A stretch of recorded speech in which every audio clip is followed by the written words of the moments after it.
네, 전문가 토론이 끝났습니다. 원래 포럼은 이제 플로어에서 질문과 코멘트를 받는 시간인데 이 포럼이기 때문에 그 온라인 방청객으로부터 받은 질문을 제가 읽고 그에 대해서 오늘 발표하신 두 분이 그 답변을 하고 아울러 토론하신 분 중에서도 코멘트가 있으면 코멘트 받는 걸로 하겠습니다. 첫 번째, 그 안동대학교 산학협력단의 최종환 스님이 질문 주신 내용입니다. 두 가지 질문이고요.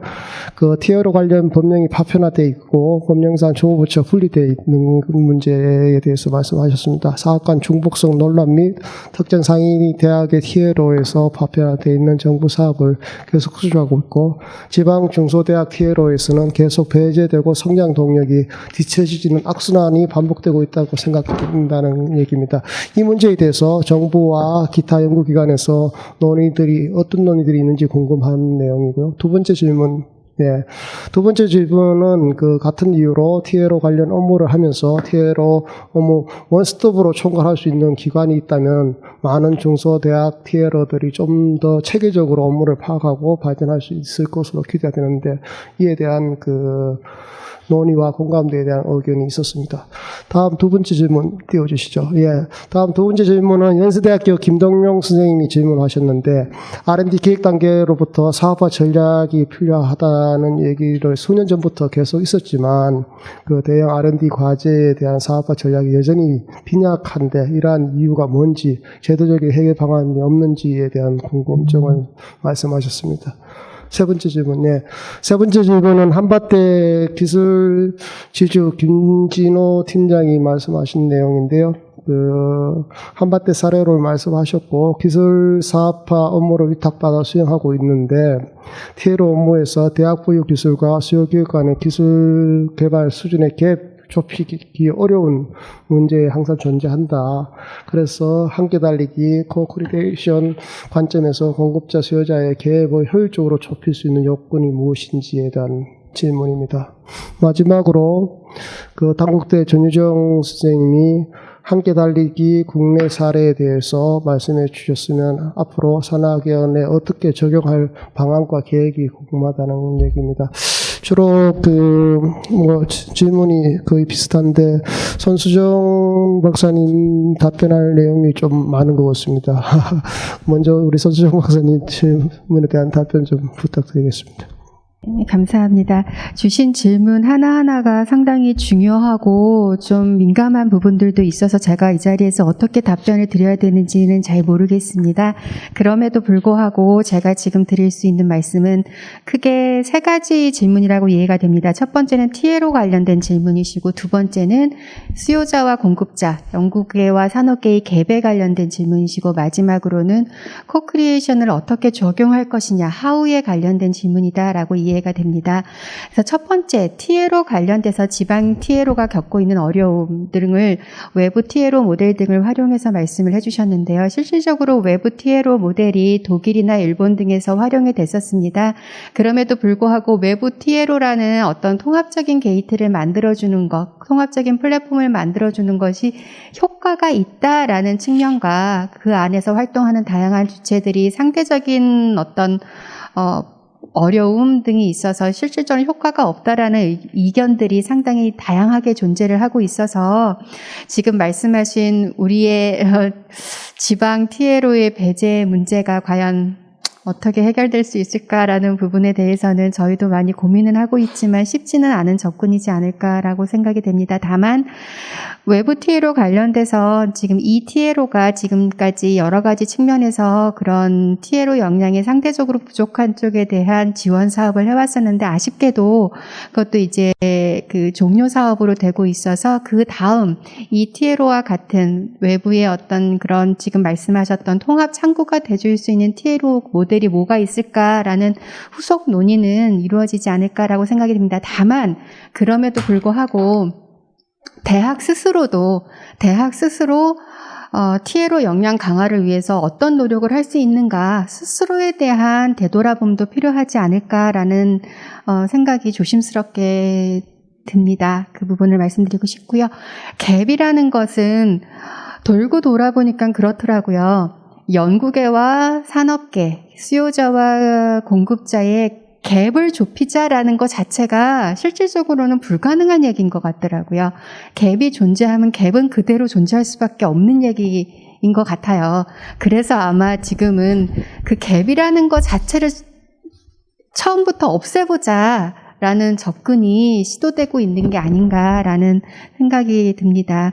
그리고 가장 중요한 질문일 수도 있으실 것 같은데요. 그래서 코크리에이션을 어떻게 적용할 건데? 라는 질문은 어떤 하나의 모델로 적용할 수는 없다라고 생각이 됩니다. 앞서 제가 발표에서도 코크리에이션이 의도하는 목적이 3가지 정도로 구분될 수 있을 것 같습니다. 라고 말씀드렸고, 그 안에서도 정부의 역할, 정책의 툴이 다 좀 상이한 차별점을 가지고 있습니다. 라고 말씀드렸던 것과 같이 어떻게 코크리에이션을 도입하되 유연성과 개방성을 가지고 적용할 수 있을지에 대해서 조금 더 고민이 필요하지 않을까라고 생각됩니다. 근데 이 3가지 질문을 다 덮는 것이 앞서 우리 박보영 박사님께서도 말씀하셨지만 신뢰. 제가 기술사업화 정책 연구를 하면서 이제 나는 더 이상 정책 연구를 하지 말아야 되겠다라고 생각이 들 때가 항상 그 뒤에는 신뢰의 문제가 걸리더라고요. 주체 간에 과연 어느 정도로 신뢰하느냐라는 문제가 항상 걸려 있어서 우리가 지금 여기서 논의되고 있는 많은 얘기들이 그 이면에 존재하고 있는 신뢰하지 않는 문화를 어떻게 신뢰하는 문화로 바꿀 수 있는가라는 서로의 노력이 다 필요한 것 같아요. 정부뿐만이 아니라 정부, 각 기관들, 그리고 기업조차도 서로 신뢰한다라면 제각주기도 다 해결될 수 있을 것 같고요. 그런 문제들이 먼저 선행돼야 되지 않을까라는 조심스러운 의견을 제출해 보면서 다음 우리 장기술 회장님께 마이크를 넘기도록 하겠습니다. 예, 감사합니다. 안동대에서 질의 주신 내용 잠깐 말씀드리면, 어쨌든 저희가 이제 발표 자료에서 말씀드렸지만, 2010년도 이전에 범부처 체제로 그 지원 사업이 있었던 때가 있었습니다. 그때는 여러 대학이 지원을 받았었고, 지원을 받지 못한 대학들도, 어쨌든 일종의 코칭 또는 멘토링을 할 수 있는 형태의 ET로 사업이라는 것들이 있어서 카우텀이 좀 수행했던 바가 있습니다. 그 당시에 서로 이제 네트워킹 하면서 조직적인 역량을 좀 갖춰가고 성과도 공유할 수 있었던 것 같습니다. 근데 이제 10년 이후에 이제 부처별로 사업이 나눠지면서 부처의 어떤 성과 이기주의가 좀 발휘되면서 성과 위주로 이제 성과를 낼 수 있는 조직 위주로 지원하게 되었습니다. 그러다 보니까 이제 서로 양극화되고 소외됐던 측면이 있습니다. 그래서 이제 저희가 카우텀하고 스태피 손수정 박사님하고 저희 카우텀이 기초법 20년 이 사업을 맞이해서 이제 이런 관련 내용들에 대한 기획 연구를 현재 진행 중에 있습니다. 조만간 연구 보고서가 나올 예정이고 그 내용에 지금 나오는 얘기들을 좀 담아서 보고서를 발간할 예정이고요. 저희가 이제 이런 포럼이나 이런 자리에서 지속적으로 말씀을 드리고 있습니다. 그래서 내년부터는 이런 것들이 좀 구체화돼서 이제 기존에 지금 있는 브릿지 사업이나 여러 가지 사업들이 종료가 되면 그런 부분들이 해소될 수 있도록 정책 건의를 지속적으로 해 나가도록 하겠습니다. 그리고 이제 말씀 주신 바가 이제 아마 예전에 저희가 논의됐던 슈퍼티에로에 대한 얘기인 것 같습니다. 이게 과연 이제 성공적으로 진행할 수 있는지 여부는 좀 판단이 좀 필요해 보이고요. 일본에서 슈퍼티에로 사업을 시행했던 바 있고 그것이 좀 실패됐던 것으로 판정되어서 현재는 진행하고 있지 않은 것으로 알고 있습니다. 그래서 좀 더 연구가 필요하고요. 다만 지금 필요한 거는 선도 대학과 후발 대학들이 서로 네트워킹 통해서 정보를 교류하고 시스템을 공유할 수 있는 방안이 무엇인지에 대한 논의가 지속될 수 있도록 노력하도록 하겠습니다. 네, 이상입니다. 네, 두 분 발제자 답변 감사드립니다. 혹시 오늘 토론하신 분 중에서도 오늘 질문하신 내용에 대해서 추가적인 코멘트 있으시면 부탁드리겠습니다. 예. 연대의 김동명 과장님께서 대형 R&D 과제의 사업화 전략이 빈약하다는 얘기를 하셨는데, 사실은 최근에 대형 센터 과제라든가 그런 거를 우리가 이제 기획을 하고 공모를 할 때 대부분의 경우 몇 달 동안, 긴 거는 몇 달 동안, 6개월 정도 이렇게 해서 사실 기획을 이제 할 때 거기서 사업화 전략의 꼭지가 어떻게 사업화를 하겠고 타겟 프로덕트가 뭐고 그런 것들을 상당히 구체적으로 얘기를 하게 돼 있습니다. 그래서 그런 것들이 저는 제도적으로 어느 정도는 있다고 보는데 이제 실제 그거를 평가를 할 때 우리가 평가하는 그 기간도 너무 짧고 막 그러다 보니까 깊이 있는 평가를 못하는 아쉬움이 좀 있긴 한데 사실은 그 평가를 할 때 변리사도 들어와 줘야 되고 또 뭐 벤처 투자사도 들어와서 정말 이 아이템이 이 대형 센터가 하려고 하는 연구 내용의 성과가 사업화가 되겠는가에 대한 것을 조금 더 심도 있는 평가나 전문가의 의견이 반영이 되면 되지 않을까. 그러니까 사실은 지금 제도가 없는 건 아니고 이 제도를 구체적으로 구현하는 시행의 어떤 그 방법이 약간 좀 부족한 게 아닌가 이런 생각이 들고요. 그 다음에 아까 이제 대학 기술하고 기업에서의 어떤 갭이 되게 크다라는 거를 저희도 많이 느끼는데 저희가 아주대학에서는 어떤 걸 시도를 했느냐면요. 저희가 연구조성비를 좀 마련을 해가지고 A라는 교수가 B라는 회사하고 기술 이전을 하고 이런 프로덕트를 만들려고 하는데 거기에 핵심 요소 기술이 하나가 부족한 겁니다. 그래서 그거를 저희가 학교에다가 이제 공지를 해서 A 교수가 이런 B 회사랑 이런 거를 만들려고 하는데 이런 기술이나 이런 소재가 지금 부족하다.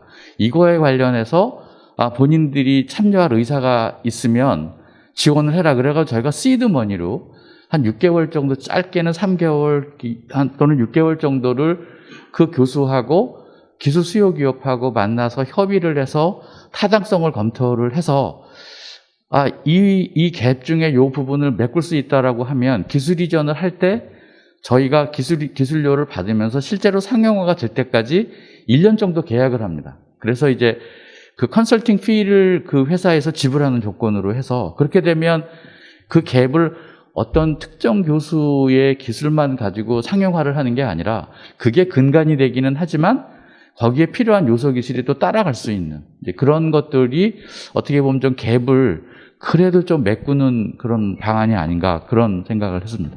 네, 감사합니다. 혹시 또 추가, 네, 말씀 주시죠. 저도 연세대학교 김동명님께서 질문하신 부분에 대해 말씀드리고 싶은데요. R&D 기획 단계부터 사업화 전략이 필요하다는 얘기를 한다고 이제 말씀하셨는데 사실은 이제 우리 R&D라는 것이 연구 개발일 것이냐 또는 연구 개발 사업화일 것이냐 또는 더 나아가서 뭐 CNBD, Connected Business Development이냐 이런 것들이 나눠질 수가 있을 텐데요. 모든 R&D 기획이 R&D 연구가 사업화에 대해야 된다라는 그런 것들 고정관념 좀 버릴 필요가 있을 것 같아요. 저희가 그러니까 예를 들면 키스트 같은 데서 뭐 원천 기술, 기초 기술을 연구하는 곳에서 사업화를 해야 된다고 하는 그런 것들은 좀 우리가 다 피해져야 될 텐데 모든 획일화적으로 해서 연구 개발하는 공공 기술은 다 사업화 또는 상용화 돼야 된다는 그런 것들인데 그런 부분들은 좀 먼저 그 단계부터 초기 단계부터 이제 구분이 되어져서 돼야 될 것 같고요. 그래서 저는 제안하고 싶은 것은 적어도 상용화를 목표로 하는 그런 연구라면 저희가 이제 이제 키스트에서 했던 사례 중에 하나가 브릿지 프로그램이라는 게 있었습니다. 그래서 예를 들면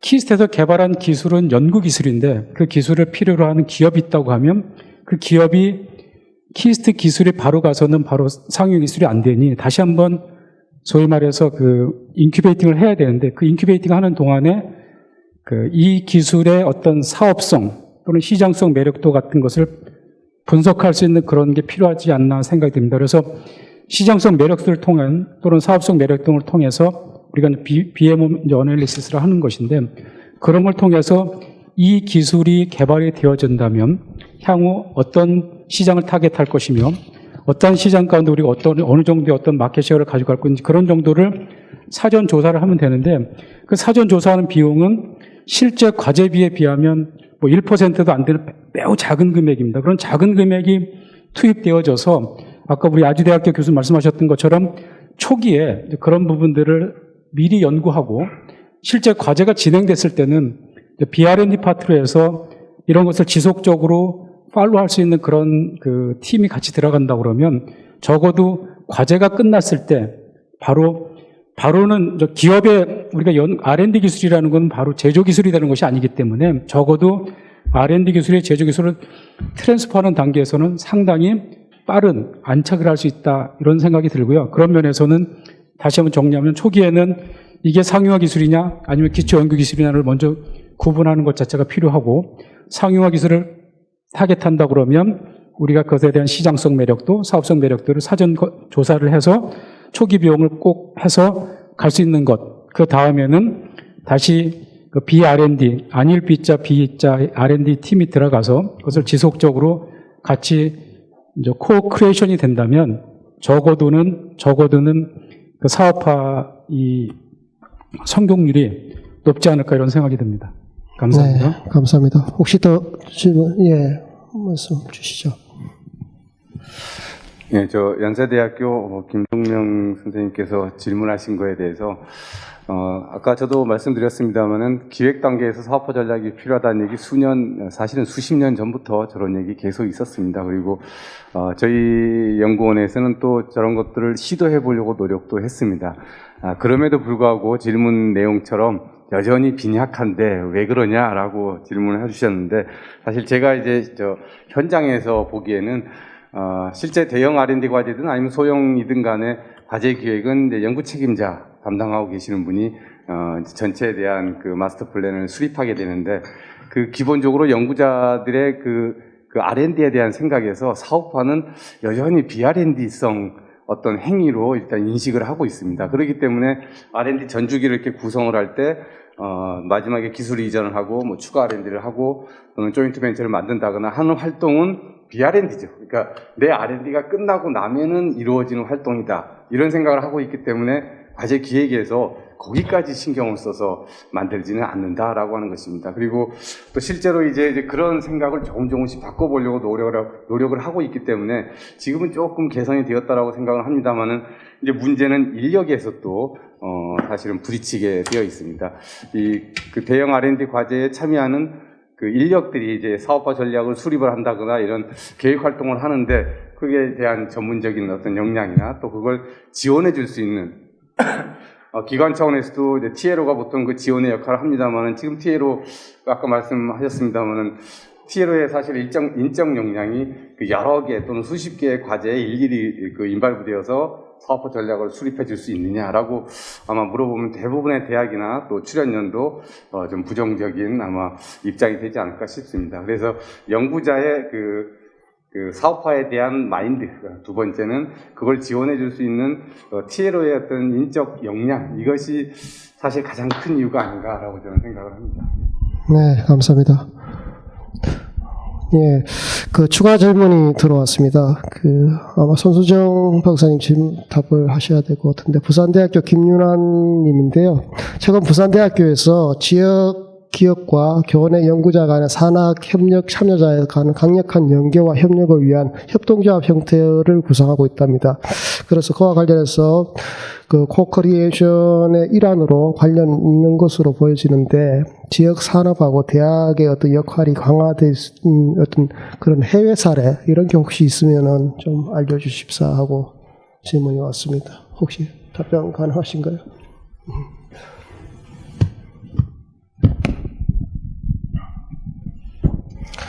네, 그 질문해 주신 지역 대학과 지역의 공존 관계, 같이 동반 성장할 수 있는 관계의 관점에서의 질문이시라면 이미 많은 사례들이 발표가 되고 있고 해외 사례도 충분히 많이 있다라고 생각이 됩니다.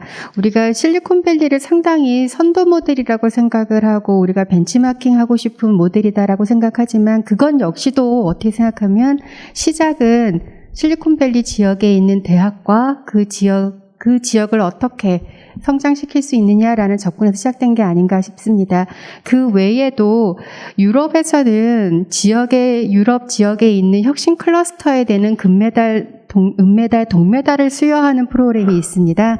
어느 클러스터가 그 정해진 기간 동안 잘 성장을 했는가라는 걸 기준으로 가지고 평가하고 수여를 하는데 거기 보면 공통적인 게 늘 그 안에 대학과 연구기관과 기업이 함께 움직이는 사이클로 성장을 하고 있다라는 모델들이 있기 때문에 지금 질문 주신 지역, 특정 지역의 연구기관, 출연연과 대학 등 연구기관과 기업의 협력 프로그램들에 대한 사례는 네, 상당히 많이 있어서 지금 이 자리에서 딱 찍어서 어떤 모델이라고 말씀드리기가 쉽지는 않지만 어쨌든 우리는 실리콘밸리 모델이 상당히 선도 모델이라고 생각하지만 그 역시도 시작은 대학, 지역에 있는 대학과 산업계의 협력 모델로 시작을 했다라고 우리가 이해하면 될 것 같습니다. 네, 감사합니다. 이제 뭐 시간이 되어서 마칠 시간인 것 같습니다. 혹시 뭐 추가적으로 꼭 하셔야 될 말씀 있으시면 하시고요.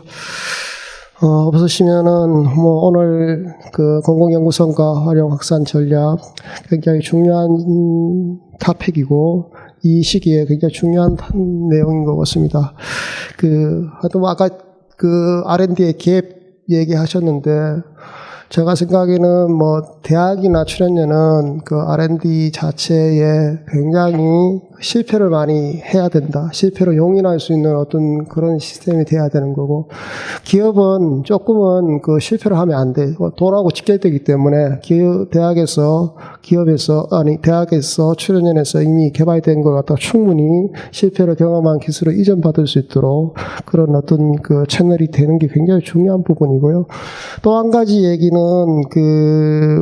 대학이나 출연연의 연구자들이 실질적으로 창업을 하거나 아니면 기업에 기술 이전해서 직접 그렇게 할 수 있는 지금 나름 인센티브 제도를 주고 있지만 지금보다 더 강력한 어떤 제도를 줘야 이 부분이 많이 해결될 거라는 생각이 들고 있습니다.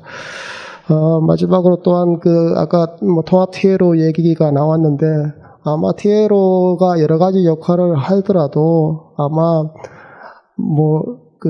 소비자, 그러니까 수요자의 원하는 만큼을 다 할 수는 없을 겁니다. 아마 그런 부분에 대해서는 제가 생각에는 민간 영역에서 비즈니스 영역으로 좀 컨설팅 펌이라든가 이런 것도 정부에서 활성화시켜서 그런 부분으로 많이 해결하는 것도 한 방법이지 않을까라는 생각이 듭니다.